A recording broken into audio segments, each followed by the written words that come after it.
날씨가 무더운데 믿음 잃지 않으시고 늘 건강한 삶이 되었으면 좋겠습니다. 늘 건강을 잘 지키시고 믿음 생활 잘하는 여러분 되시기를 바랍니다. 현대를 가르쳐서 제4차 산업혁명 시대다라고 그렇게 말합니다. 이 얘기는 2016년 다보스 세계 경제 포럼에서 독일의 클라우드 슈밥이라고 하는 교수가 이제 4차 산업혁명 시대가 시작되었다라고 선언함으로 해서 현대는 이제 제4차 산업혁명 시대에 들어왔다라고 그렇게들 말합니다.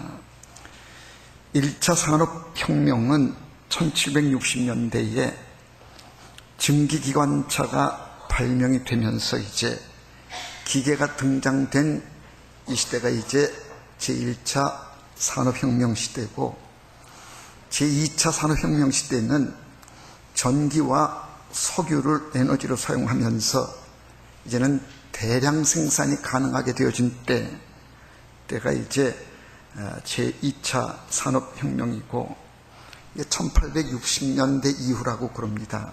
그리고 제3차 산업혁명은 1960년대부터 이제 시작이 되는데, 이때의 특징은 전자정보 시대가 열리게 되어져서 거대한 계산기가 등장하고 컴퓨터가 등장이 되면서 개인용 컴퓨터로 인터넷이 연결되어지고 세계가 소통되어지는 시작되어진 1960년대부터를 제3차 산업혁명 시대다 그렇게 본다고 합니다.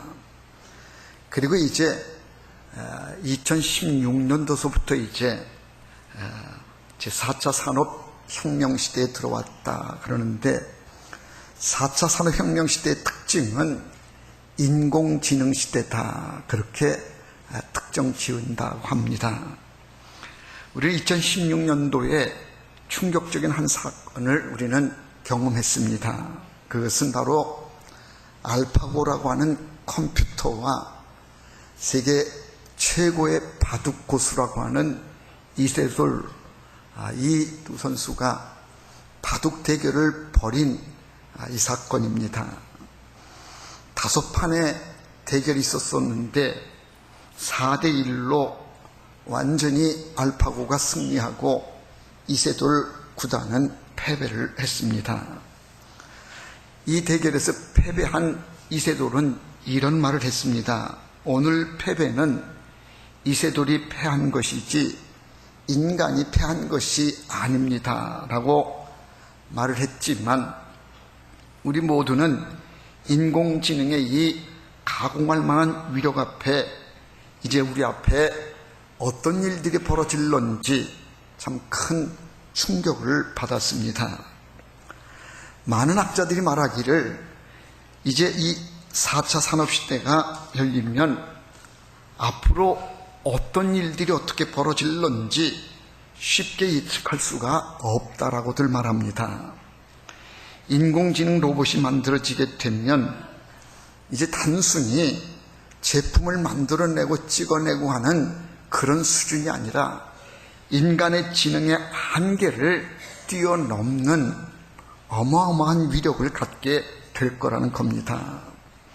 그래서 이제는 인공지능의 이 로봇이 인간의 두뇌보다도 훨씬 더 뛰어나고 인간이 갖고 있는 힘보다도 더 막강한 힘을 인공지능 로봇이 갖게 되어져서 결국에는 이런 일까지 벌어지지 않겠나. 이제 가상영화를 보면 그런 것들이 간혹 등장을 하는데, 인공지능 로봇이 인간을 대항해가지고 전쟁을 벌여서 인공지능이 인간들을 파괴하고 인간들을 죽이고 하는 이런 시대가 올 거라는 겁니다. 왜냐하면 인공지능 로봇이 인간보다도 훨씬 더 지능도 뛰어나고, 그리고 이 인공지능 로봇은 인간처럼 쉽게 죽거나 망가지는 그런 것이 아니기 때문에 인공지능 로봇이 고도로 이렇게 발전하게 되어지면 그런 날이 오게 되어져서 결국은 이 인공지능 로봇으로 인해서 인류가 망하게 되지 않겠느냐, 그렇게들 생각하기도 합니다. 우리 종교계에서는요, 인공지능 로봇이 이렇게 등장하게 되어지면 이 인공지능 로봇이 병도 치료해주고 또 부동산 투자라든지 주식 투자에 예측을 정확하게 내려서 돈도 벌게 해주고, 그리고 미래를 예측해서 어디가 좋은지 어디가 안 좋은지도 인공지능 로봇이 해주니까, 야, 이 인공지능 로봇이 이게 만능이구나, 하나님보다도 이거 더 우리에게 큰 도움이 되겠구나, 이래가지고 인공지능을 섬기는 이단들이 생기게 되어질 것이고, 인공지능이 고도로 발달해서 인간의 모든 것들을 이렇게 편리하게 해주고 하니까 그거를 추종하는 이런 사람들이 생겨서 인공지능을 섬기는 종교도 생기지 않겠느냐, 그렇게 예측하는 사람도 있습니다. 우리는 이미 제4차 산업혁명 시대에 들어섰습니다. 그리고 이 속도가 엄청나게 빠르게 이 시대가 발전되어 가고 있습니다. 참으로 세상이 어떻게 변할지 걱정이 되는 때에 성경에서는 이런 것들을 어떻게 바라봐야 되는지, 믿음의 사람들은 이런 시대에 우리가 어떤 신앙의 자세를 가져야 되는지, 이 문제를 생각하지 않을 수가 없습니다. 그래서 오늘 우리는 창세기에 나오는 두 개의 구조물들을 우리가 비교하면서 앞으로 이렇게 고도화되어지는 4차 산업시대에 우리가 어떤 자세를 가져야 되는지를 함께 생각해 보고자 합니다. 창세기에 나오는 두 개의 구조물이 있는데, 하나는 노아의 방주이고 오늘 봉독한 바벨탑입니다.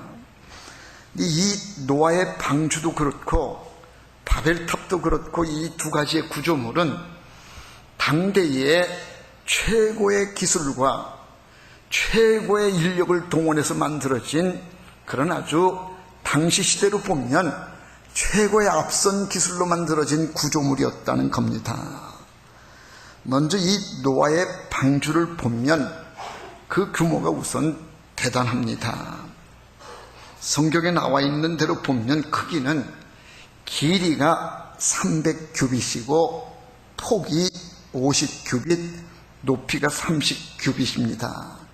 지금 화면에 떠 있는 이 방주의 모형은 미국 켄터키주에 있는 거기에 세워진 방주 모형인데, 실제 성경에 나와 있는 그 규모, 그 길이를 그대로 적용을 해서 만들어 놓은 방주라고 합니다. 이걸 우리가 쉽게 아는 미터로 계산하면 이 방주의 길이가 135m가 되고, 방주의 이 폭은 약 한 23m, 높이는 14m 정도 된다 그럽니다. 무게는 2만 1000톤쯤 되는 그런 무게를 가진 아주 거대한 배인데, 그 크기가 얼마나 큰가, 지금 이 켄터키 주에 세워져 있는 이건 실제 방주의 크기를 그대로 따서 만든 방주의 모형인데, 그 앞에 모인 사람들과 비교해보면 이 방주의 크기가 얼마나 거대했는지를 우리는 보게 됩니다.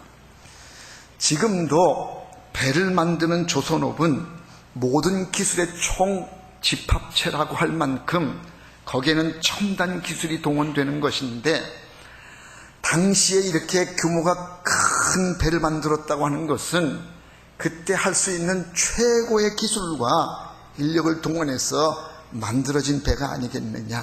그래서 방주도 역시는 최고의 기술로 만들어진 당대의 최고의 걸작품이었다. 바벨탑도 역시는 그렇습니다. 바벨탑을 만드는 그 내용이 오늘 본문에 기록이 되어 있는데, 벽돌을 구워서 만들었다라고 오늘 기록이 되어 있는데, 당시에는 벽돌을 그냥 진흙을 이겨서 말려 이제 만든 벽돌을 사용하는데, 바벨탑을 쌓을 때에는 벽돌을 구워서 썼다. 강도를 아주 강하게 하는 이런 기술을 동원해서 바벨탑을 쌓은 것이고, 그리고 벽돌과 벽돌을 잇는 그 접착도 역시는 역청이라고 하는 것을 사용해서 그 접착력을 강화시킨 그때 당대에는 아주 최고의 기술로 탑을 쌓은 이게 이제 바벨탑인데, 지금 화면에 보여져 있는 이 그림은 네덜란드의 화가인 브레헬이라고 하는 화가가 성경에 나오는 내용을 근거로 해서 1563년에 그린 작품이라 그럽니다. 바벨탑이 꼭 이런 것은 아니었겠습니다만, 아무튼 바벨탑의 규모도 당대의 최고의 기술과 최고의 인력을 동원해서 만든 구조물이었다고 하는 것. 그러니까 당대에는 아주 첨단 기술로 노아의 방주도 만들었고 바벨탑도 만들어졌던 겁니다. 이 두 개의 구조물이 그런데 결과적으로는 크게 다른 결과를 이제 갖고 오게 됩니다. 방주는 인류를 구원하는 구원선이 되어져서 홍수로 인하여 다 심판받았을 때에 노아의 가족들과 여기에 암수 동물 또 각종의 식물들 여기에 보관했다가 이 방주로 인해서 새로운 인류의 역사가 시작이 되어지는 그런 도구가 방주가 되어졌고, 바벨탑은 그 바벨탑으로 인해서 하나님이 분노하셨고 언어를 혼잡케 하고 바벨탑이 무너지고 인류가 이제는 고통을 받게 되어지는 그런 결과를 가져온 게 이제 이 바벨탑이었습니다. 하나는 같은 거의 시대에 만들어진 구조물이 하나님의 구원선이 된 것에 반해 하나는 인류에게 고통을 가져오는 그런 무너진 바벨탑이 되어졌는데, 여기에 이 차이는 어디에 있는가? 이 두 구조물의 내용들을 우리가 살펴보면서 앞으로 전개되어지는 이 4차 산업혁명 시대에 또 급속도로 발전되어 가고 있는 이 시대에 우리는 어떤 자세를 가져야 되는지를 이 두 구조물을 비교해 보면서 함께 나누고자 합니다. 첫 번째 두 구조물의 차이가 뭔가 하면 만들어진 동기가 다르다는 겁니다. 노아의 방주는 하나님의 명령에 의해서 만들어졌습니다. 창세기 6장 14절에 보면 하나님 노아에게 친히 말씀하시기를 너는 고페르 나무로 너를 위하여 방주를 만들되 그 안에 칸들을 막고 역청을 그 안팎에 칠하라. 하나님이 친히 노아에게 방주를 만들어라. 만들게 된 동기가 하나님의 명령에 의해서 노아의 방주는 만들어지게 되었다는 겁니다. 인류의 죄악이 관영해지는 모습을 보고 하나님은 내가 왜 인간들을 만들었는가 한탄하시고는 물로 심판해야 되겠다 그렇게 작정하시고는 노아에게 방주를 만들어라. 그래서 노아는 하나님의 명령을 받고 방주를 만들게 되었던 겁니다. 거기에 반해 이 바벨탑은 그렇지는 않습니다. 그들이 바벨탑을 쌓은 것들은요, 하나님의 명령에 의한 것이 아니라 전적으로 자기들 뜻을 모아서 결정한 겁니다. 오늘 본문 3절에 보면 서로 말하되 자 벽돌을 만들어 견고히 굽자 하고, 자기들끼리 모여가지고 의논해서 자 우리가 벽돌을 만들어 가지고 견고히 구워서 탑을 쌓자, 저들끼리 의견을 모았고요. 4절 말씀에도 보면 또 말하되 자 성읍과 탑을 건설하여 그 탑 꼭대기를 하늘에 닿게 하여 우리 이름을 내고 온 지면에 흩어짐을 면하자 하였더니 저들끼리 모여서 의견을 모으고 우리가 탑을 쌓자, 우리가 흩어짐을 면하자, 우리의 이름을 온 지면에 내자 그러면서 자기들끼리 모여서 계획하고 만들게 된 것이 바벨탑이었다는 겁니다.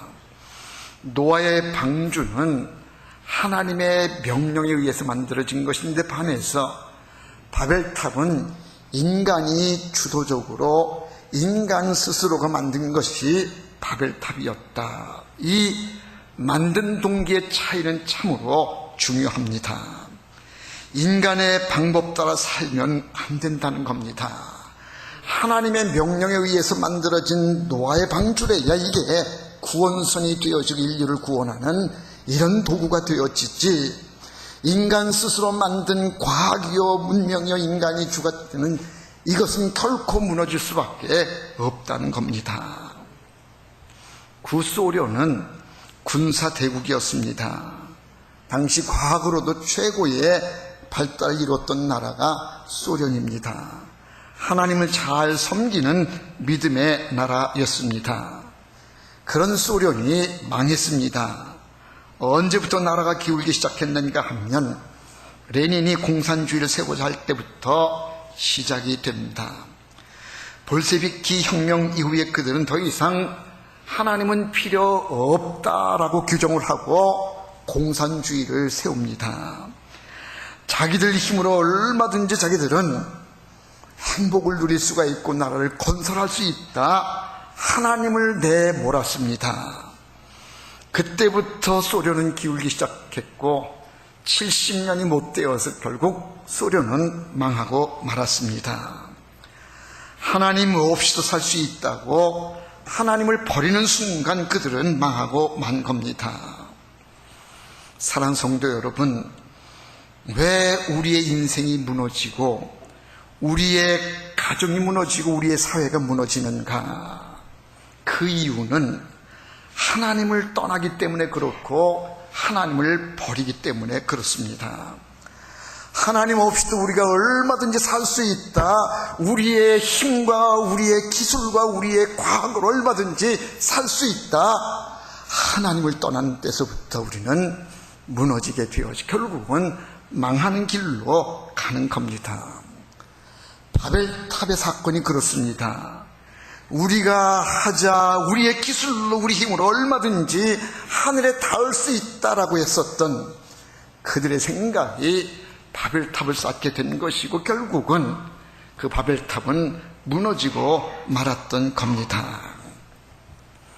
하나님 명령 따라야 되지, 하나님을 떠나서는 결코 어떤 과학이요 문화요 문명도 다 무너질 수밖에 없다는 얘기입니다. 노아의 방주는 하나님 명령 따라 만들어진 것인데 반해서 바벨탑은 자기들이 만든 인간 위주의 구조물이었기 때문에 무너지고 말았던 겁니다. 두 번째 차이가 있습니다. 만드는 과정이 노아의 방주와 바벨탑이 달랐습니다. 방주는 믿음으로 만들어졌지만 바벨탑은 불신앙으로 세워졌던 것, 이게 차이입니다. 당시 방주를 만드는 노아의 모습을 보면 하나님께서 홍수를 내리시겠다라고 말씀하시면서 그리고 너는 방주를 만들라고 하나님이 노아에게 말씀하십니다. 만약에 노아가 믿음이 없었다고 하면 하나님 무슨 비를 그렇게 많이 내려서 온 지면이 다 물바다가 되어지고 물로 다 죽을 수가 있겠습니까? 전무후무한 나는 그런 일을 본 적이 없는데 비가 오면 어느 정도 오겠지만 어떻게 전 인류가 다 물에 다 죽는 그런 일이 벌어질 수 있겠습니까? 그건 그럴 수가 없습니다. 내 상식으로는 이해가 되지 않습니다. 막 믿음이 아니었다라고 하면 노아는 아마 그렇게 생각했을런지 모릅니다. 그런데 상식적으로 이해가 되지 않는 하나님의 명령이 내가 물로 심판하시겠다라고 말씀하실 때에 노아는 그걸 그대로 받고 믿음으로 받아들이면서 그는 산에 가서 고페르 나무를 베어다가 산 위에서 배를 만드는 겁니다. 아마 노아가 산 위에서 배를 만드는 모습을 봤을 다른 주변의 사람들이 그렇게 손가락질 했을 것 같습니다. 야, 이 밝은 천지에 무슨 홍수가 난다고 저 배를 만드느냐? 배를 만들어도 어디 물가에서 만들든지 그래야지 어디 산에 가서 배를 만드느냐? 저 사람 정신 나갔다, 미쳤다, 아마 그랬을 겁니다. 그러나 노아는 하나님 말씀을 그대로 받고 믿었기에 다른 사람들 비난의 손을 의식하지 않고 배를 만들었던 겁니다. 창세기 6장 22절에 보면요, 이렇게 말씀이 나옵니다. 노아가 그와 같이 하여 하나님이 자기에게 명하신 대로 다 준행하였더라. 하나님이 말씀하신 대로 다 받아들였고 다 믿어서 하나님이 만들라고 하신 대로 그대로 준행을 했다는 겁니다. 그러니까 노아가 방주를 만든 것은 전적으로 믿음으로 만든 겁니다. 하나님 말씀을 받아들였고 그 말씀 그대로 이루어질 것을 기대하면서 믿음으로 방주를 만들었는데 바벨탑은 그렇지가 않았다는 겁니다. 이것은 완전히 불신앙으로 일관하고 있습니다. 하나님과 같아지겠다고 하늘에 닿도록 쌓자고 하나님의 이름은 전혀 언급되지 않은 온통 우리가 만들자, 우리가 하늘에 닿게 하자, 우리의 이름을 온 지면에 내자, 그러면서 하나님을 멀리했고 하나님을 무시했고 얼마든지 우리 힘으로 탑을 쌓아서 하늘에 닿을 수 있게 했다. 그들은 하나님을 떠난 가운데에 불신앙으로 바벨탑을 쌓았던 겁니다. 바벨탑을 쌓는 그들이 아마 그랬을 거예요. 우리의 힘으로도 얼마든지 탑은 잘 올라가고 있다. 탑을 다 쌓아서 우리 저 하늘에 닿도록 하자. 불신앙으로 일관하면서도 잘 된다라고 쌓자, 올리자, 하늘에 닿게 하자. 그들은 그렇게 주장을 하면서 탑을 쌓았던 겁니다. 결국은 그런 탑이 오래가지 않아 무너지고 말았던 겁니다. 믿음으로 만드는 것하고 불신앙으로 만드는 것의 차이는 이런 엄청난 결과를 가져와서 믿음으로 만든 방주는 구원설이 된 데 반하여 불신앙으로 만든 바벨탑은 이내 무너지고 말았고 인류에게 언어의 혼잡이라고 하는 고통만을 가져오게 되었던 겁니다. 세 번째 차이가 있습니다. 노아의 방주와 바벨탑은 그 주인이 달랐다는 얘기입니다. 방주는 하나님의 영광을 위한 배이여 그 주인은 하나님이셨습니다. 그러나 바벨탑은 자기들의 영광을 위한 것으로 그 탑의 주인도 역시는 그들 인간이었습니다. 방주가 왜 하나님의 것이었는가 하면요, 만들게 하신 동기에서부터 만드는 과정까지 그리고 만들고 난 뒤에까지도 다 하나님이 주관하셨기에 노아의 방주의 주인은 하나님이시고, 바벨탑은 만든 때서부터 만든 과정이었고 만들고 무너진 때까지 다 인간이 주한 주인이 인본주의의 산물이 바로 바벨탑이었다. 그래서 이 두 구조물의 주인이 다르다는 거예요. 방주는 하나님이 주인이시고 바벨탑은 인간의 주인, 인간 주도였습니다. 노아의 방주가 하나님의 것인 것이 또 한 가지 분명한 것은요, 이 방주 안에 조종실이 없다는 거예요. 큰 거대한 배, 아까 그림에서 봤던 것처럼 그같이 거대한 배가 움직이려면 그 안에 조타실이 있든지 아니면 조종하는 조종실이 있어야 되는데 노아의 방주에는 조종실이 없어요. 왜 없느냐 하면 하나님이 주인이시고 하나님이 친히 운행하시는 배이기 때문에, 그래서 이 그 배에는 조종실이 없는 것이다. 이걸 보면 노아의 방주는 주인이 하나님이신 것, 그래서 하나님이 인도하시고 하나님이 운행하신 하나님의 구원선이 된 데 반하여 인간이 주인 된 바벨탑은 이내 무너지고 말았던 겁니다. 방주와 바벨탑, 근본적인 차이는 방주가 하나님 안에 있었다고 하면 바벨탑은 하나님 밖에 있었던 겁니다. 그래서 하나님 안에 있느냐 하나님 밖에 있느냐, 이게 결정적인 문제가 됩니다.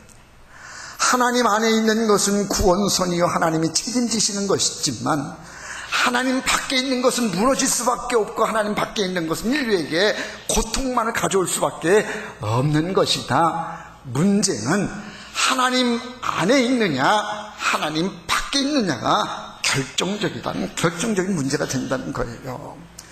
4차 산업혁명 시대다, 5차원 시대다, 아무리 발전한다고 할지라도 그것이 하나님 안에 있느냐 하나님 밖에 있느냐가 중요한 것이지, 아무리 4차원이요 5차원 이게 중요한 것이 아니라는 얘기입니다. 고도의 기술이 발달되어지고 문화가 발달된다고 해도 하나님 안에 있어야 그것이 우리에게 유익이 되어지고 그것이 하나님의 역사를 이루어가는 것이지, 하나님 밖에 있게 되어지면 그것은 결국 우리 인류에게 고통을 주게 되어질 것이고 결국은 무너지고 망하게 하는 것이 하나님 밖에 있는 것이다. 방주는 하나님 안에 있었고 바벨탑은 하나님 밖에 있었던 겁니다. 여러분, 하나님 안에 있다고 하는 것하고 하나님 밖에 있는 것하고는 이런 엄청난 차이가 있음을 우리는 잊어서는 안 됩니다. 1901년부터 약 100년간 물리학도 화학이든 자연과학 분야에서 노벨상 받은 사람들을 종교별로 조사를 했습니다. 이런 결과가 나왔다 그래요. 노벨상 받은 사람의 65%가 기독교인이고 22%가 유대교인, 11%가 천주교인이었다는 거예요. 노벨상을 받은 사람들이 기독교인, 하나님을 아는 사람들, 하나님 안에서 이루어질 때 이것이 유익한 것이 되어지는데, 하나님 밖에 있게 되어지면 결국은 그것은 인류에게 고통을 가져오게 되어지고 인류를 파멸로 몰고 갈 수밖에 없다. 노벨상을 수상한 나라들도 보니까요, 대부분 기독교 국가인 것을 우리가 보게 되는데, 스위스, 스웨덴, 덴마크, 네덜란드, 영국, 미국 등 대부분이 기독교 국가라는 겁니다. 하나님 안에서 세워져야 되고 과학이요 학문도 하나님 안에서 이루어져야 그것이 우리 인류에게 유익이 되어지는 것이지, 하나님 밖에 있는 고도의 과학이요 문명은 결국은 우리 인류에게 파멸을 가져오게 되어지고 우리를 무너지고 말게 하는 것이다. 하나님 안에 있어야 됩니다. 두 사람이 배를 타고 가다가 배가 파손이 되어 가지고 물 위에 떠내려 가고 있습니다. 살려달라고 소리를 치니까 지나가던 사람이 밧줄을 하나 던져 주어서 한 사람은 그 밧줄을 잡았습니다. 또 한 사람은 그 곁에 떠내려가는 큰 나무 토막이 있어서 겨우 그 나무 토막을 잡고 그 나무 토막 위에 타서 이제 물 위를 떠내려가고 있습니다. 밧줄을 잡은 사람은 육지에서 끌어주기 때문에 그 물에서 나올 수가 있어서 살았는데, 큰 나무 토막을 잡고 물과 함께 떠내려갔던 사람은 물과 함께 떠내려가다가 폭포를 만나가지고 폭포에서 떨어져가지고 결국은 죽고 말았습니다. 둘이 다 똑같이 붙잡았습니다. 한 사람은 밧줄을 잡은 거고 한 사람은 떠내려가는 큰 나무 토막을 잡았는데, 어떤 것을 잡느냐에 따라서 살고 죽는 것이 갈라지더라는 거예요. 밧줄을 잡은 사람은 살았지만 큰 나무 토막을 잡은 사람은 함께 떠나가기 때문에 그 폭포에서 그만 죽고 마른 겁니다. 똑같이 잡아도 무엇을 잡느냐인데요, 살려면 같이 떠내려가는 것을 잡아서는 안 된다는 거예요. 육지에서 던져주는 로프를 잡아야 사는 것이지, 함께 떠내려가는 아무 큰 나무 토막을 잡아도 함께 떠내려가기 때문에 그건 결국은 죽는 것이라는 얘기입니다. 세상 것은 다요 함께 떠내려가는 겁니다. 세상 권세를 잡아도 세상 권세도 함께 떠내려가는 거고요, 과학이요 학문이요 다 함께 떠내려가는 겁니다. 재물도 명예도 권세도 다 떠내려가는 나무 토막에 지나지 않아서 그거 잡고 내가 살아보겠다, 그거 잡으면 구원받을 수 있느냐, 결코 그렇지 못합니다. 왜냐, 함께 떠내려가는 거기 때문에 재물을 잡아도 안 되고 명예나 권세를 잡아도 다 떠내려가는 거기 때문에 거기에는 구원이 없습니다. 뭘 잡아야 되느냐, 밖에서 던져주는 걸 잡아야만 살 수가 있어요. 밖에서 던져주는 로프를 잡아야, 그래야 사는 거예요. 밖에서 던져주는 게 뭐예요? 하늘에서 던져주는 구원의 밧줄을 잡아야, 그래야 우리는 살 수 있는 것이다. 그런데 우리는 어리석게도 자꾸만 함께 떠내려가고 있는 세상 것을 붙잡으려고 그래요. 돈을 붙잡으면 좀 잘 살고, 돈을 붙잡으면 뭐 구원을 받을까, 그래서 너나 할 것 없이 막 돈 하면서 돈 잡으려고 애를 쓰는데, 돈을 잡아봐요, 함께 떠내려가는 겁니다. 어떤 총각이 늘 기도했대요. 하나님, 돈 많은 여자하고 결혼하게 해주세요. 돈 많은 여자 좀 만나게 해주세요. 돈 많은 여자. 그래서 응답이 됐대요. 돈 여자,